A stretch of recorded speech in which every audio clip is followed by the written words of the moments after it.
दिखाई दे रहा है? एक क्वेश्चन है आपको आगे होगा, इसको हम लोग देखते हैं। यहाँ पे a स्क्वायर बराबर माइनस a स्क्वायर बराबर i दिया हुआ है, तो इसका ही ऑप्शनल है, एक्सरसाइज है आपका विविध प्रश्नावली का क्वेश्चन नंबर 9 का। आप अपने एक्सरसाइज में एनसीईआरटी के एक्सरसाइज में देखिएगा, आई बहुत बार पूछता है, इस बार भी शायद एग्जाम में आया हुआ है, अभी हम पेपर में याद नहीं है लेकिन बहुत बार एग्जाम में पूछा हुआ है, बार बार ये एग्जाम में पूछते रहता है, तो इसलिए इसको देख लेते हैं, बनाते हैं कैसे देखते हैं। a स्क्वायर ये दिया है कि a स्क्वायर बराबर i। a स्क्वायर का मतलब होता है कि a गुणे a, यानी एक आव्यूह का खुद के साथ गुणा। तो a का मान कितना है? Alpha beta gamma minus alpha, इसका खुद के साथ गुणा करना है, alpha beta gamma minus alpha. आई जितने कोटि का आव्यूह होता है, अब कोटि किसको कहते हैं? तो इस आव्यूह में जितना पंक्ति, जितनी पंक्ति हो और जितने स्तंभों की संख्या को कोटि कहते हैं। मतलब इसमें एक पंक्ति है, ये पहला पंक्ति है R1 हो गया, ये दूसरा पंक्ति है R2 हो गया, ये पहला स्तंभ है C1 जिसको बोलेंगे, ये दूसरा स्तंभ है C2 जिसको बोलेंगे।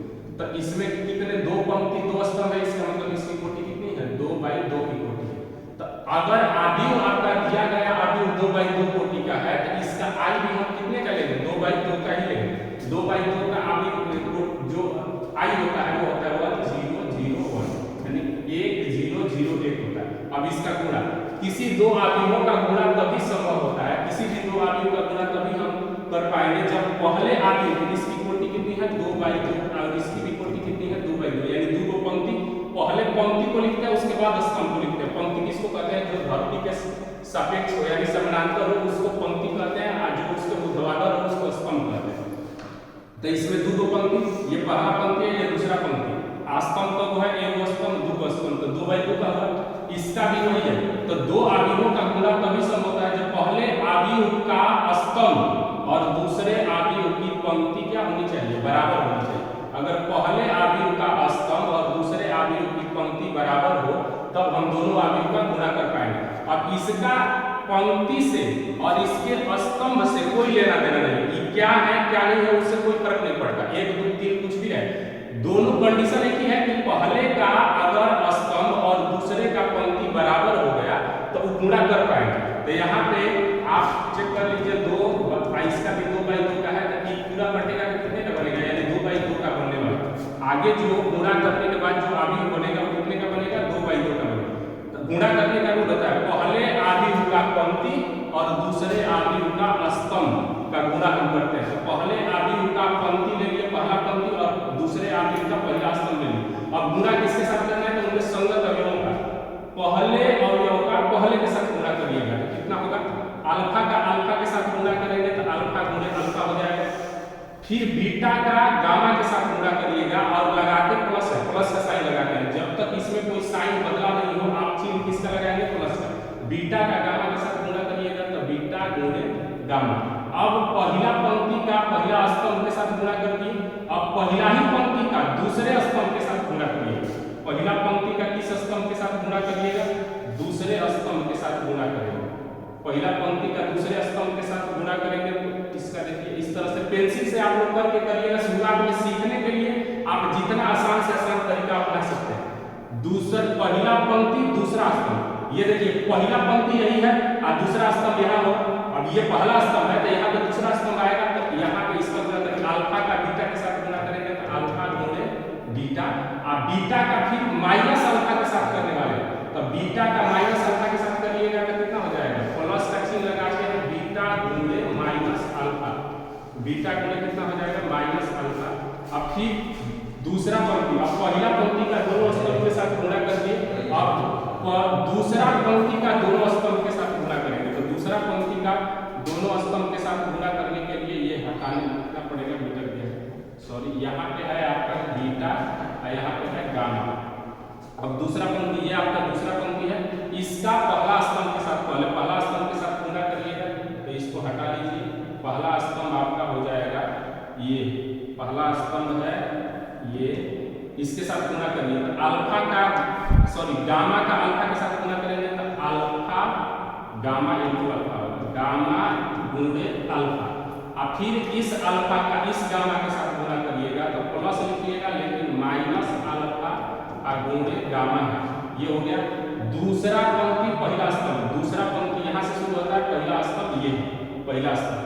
अब फिर दूसरा पंक्ति का दूसरे स्तंभ के साथ गुणा करेंगे, दूसरा पंक्ति दूसरा स्तंभ गुणा करिएगा तो उसके लिए आपको हो जाएगा यहाँ पे गुणा करना है तो ई बन जाएगा अल्फा का बीटा, सॉरी गामा का बीटा के साथ गुणा करेंगे तो गामा गुणे बीटा। और फिर अल्फा का माइनस अल्फा के साथ, माइनस अल्फा का माइनस अल्फा के साथ गुणा करिएगा, प्लस का चिन्ह लगा के माइनस अल्फा गुणे माइनस अल्फा। ई बन गया आपका 2/2 कोटि का। उधर आपको लिखना है, थोड़ा सा रुक जाइएगा, उधर आपको लिखना है, इधर आपको लिखना है, ये चीज बता देते हैं, बराबर आई लिखना है। आई कितना है 1001। अब यहाँ से देखिए आपका आंसर आने वाला है, ये हो जाएगा इसका गुणा बताओ, अल्फा गुणे अल्फा, अल्फा स्क्वायर होगा, बी प्लस बीटा का गामा के साथ करेंगे तो बीटा गामा हो जाएगा। ये अल्फा गुणे बीटा है, अल्फा गुणे बीटा, अब बीटा गुणे अल्फा चाहे अल्फा गुणे बीटा बात एक ही होता है, अल्फा गुणे बीटा ही होगा। इसमें करिएगा तो ये अल्फा गुणे गामा माइनस अल्फा गुणे गामा, यहाँ पे हो जाएगा alpha beta plus alpha square, minus गुणे माइनस क्या होता है प्लस होता है, ये दोनों कट जाएगा, यहाँ पे ये दोनों कट जाएगा, बराबर आपका कितना हो गया 1001। अब इसका थोड़ा सा और कर लेते हैं छोटा,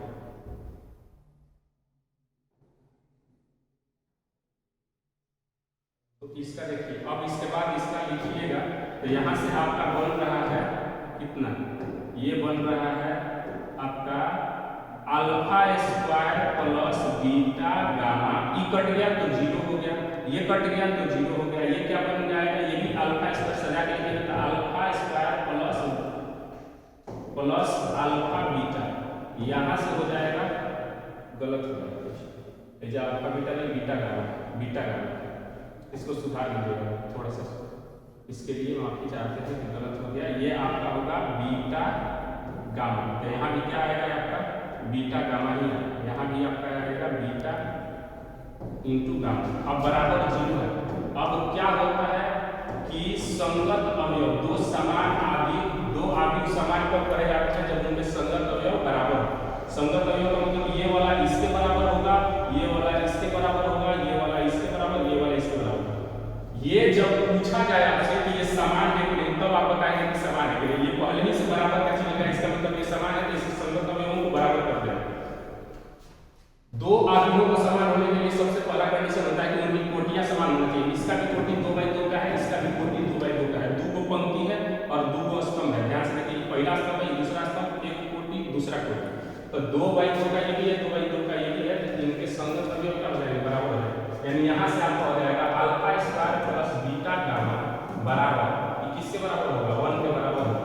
अब ऑप्शन में कुछ बच्चे क्या करेंगे, इसको इधर ले आएंगे, इसको इधर ले आइएगा तो आंसर में मैच नहीं करेगा। ऑप्शन में मैं देखिए सबको 1 को इधर रख के इसको उठा करके उधर किया गया है, यानी इसको उठा के इधर ले जाइएगा तो आपका ऑप्शन मैच कर जाएगा 1 minus alpha square minus beta gamma. इसी को अगर आप सजा के लिखना चाहते हैं तो 1 माइनस बीटा गामा को पहले लिख दीजिए, चाहे वैसे भी वही ऑप्शन है, इसमें ढूंढ लीजिए कौन सा आपका ऑप्शन है। ऑप्शन नंबर आपका ये, यानी इसको सजा के लिखिएगा तो 1 minus 1 minus alpha square minus beta gamma equal to 0। Option है 1 minus alpha square minus beta gamma, C option आपका, ऑप्शन नंबर सी सही, ये आपका आंसर होगा। एक और इतना लिखा